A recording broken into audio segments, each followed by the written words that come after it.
اور ہم پر الزام لگاتے کہ اویسی کھڑے ہوگا چناؤ میں تو ان کو فائدہ ہوتا. سن لو جو مجلس اتحاد المسلمین کے الیکشن لڑنے کے خلاف ہیں، میں بھارت کے سمویدھان کے تحت الیکشن لڑتا ہوں اور لڑتا رہوں گا. اور یاد رکھو میری اس بات کو، میری زندگی میری ناکامیوں پر بنی ہے. میں یہاں تک پہنچا ہوں تو اپنی ناکامیوں کی وجہ سے پہنچا ہوں، کامیابیوں کی وجہ سے نہیں پہنچا ہوں. کیونکہ میرا ماننا یہ ہے کہ انسان کی بلکہ مجھ جیسے گناہگار مسلمان کی کامیابی اس دن ہوگی جب حشر کا میدان ہوگا، جب تمہارے اور میرے اعمال کا فیصلہ رب کریم کرے گا. جو رائے برابر نیکی کرے گا اس کے سیدھے ہاتھ میں نامہ عمل دیا جائے گا، جو بدقسمت ہوگا اس کے بائیں ہاتھ میں دیا جائے گا. بلکہ میرا ماننا یہ ہے کہ میرے پاس کوئی نیکیاں نہیں ہے.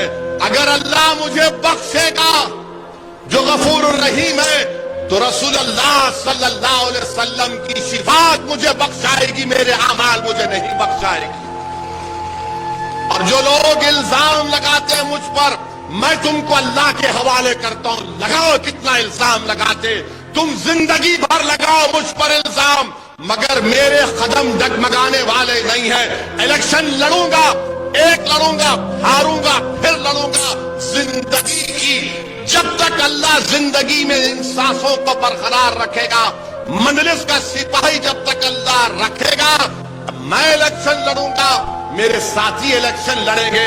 ہم لڑیں گے ظالموں کے خلاف، ہم مظلوموں کے حق کے لیے لڑتے رہیں گے. ہم نوجوانوں کے روشن مستقبل کے لیے لڑتے رہیں گے. ہم اپنی ماں اور بہنوں کے چہروں پر مسکراہٹ دیکھنا چاہتے ہیں، الیکشن لڑیں گے.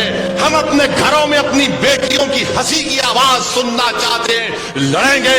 ہم نوجوانوں کے حوصلوں کو بلند رکھنا چاہتے ہیں، الیکشن لڑیں گے. ہم اپنی آواز کو اسمبلی میں پہنچانا چاہتے ہیں، لڑیں گے. ہم پارلیمنٹ میں اپنی آواز کو پہنچانا چاہتے ہیں، لڑیں گے. ہم بھارت میں اپنا جائز مقام حاصل کرنا چاہتے ہیں، الیکشن لڑیں گے. مسجدوں کی حفاظت کریں گے، الیکشن لڑیں گے. شریعت کو بچائیں گے، الیکشن لڑیں گے. ارے ہم اپنا حق لے کے لڑیں گے.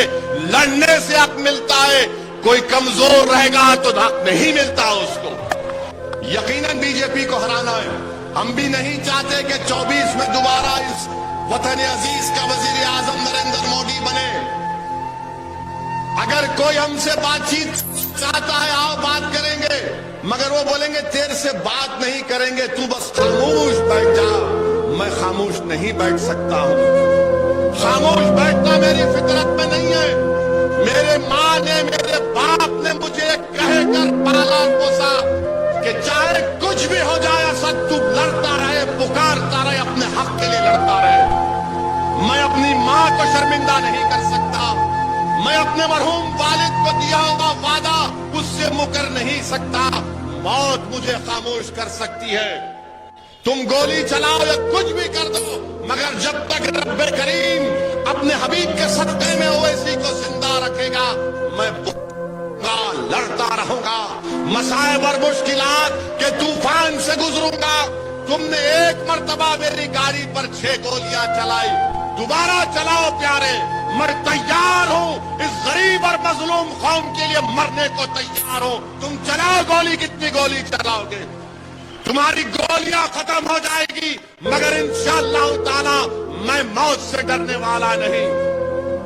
میں ڈرتا ہوں اس بات سے کہ جب قبر میں جاؤں گا، حشر کے میدان میں مجھ سے کیا حساب کتاب ہوگا. مگر دل کا ایک کونا پکار کر کہتا ہے کہ گناہگار تو ہے اسد، مگر کملی والا رحمت اللہ عالمین ہے صلی اللہ علیہ وسلم. میرے عزتدار ماں اور بہنوں، اپنی اولاد کو بہادر بناؤ.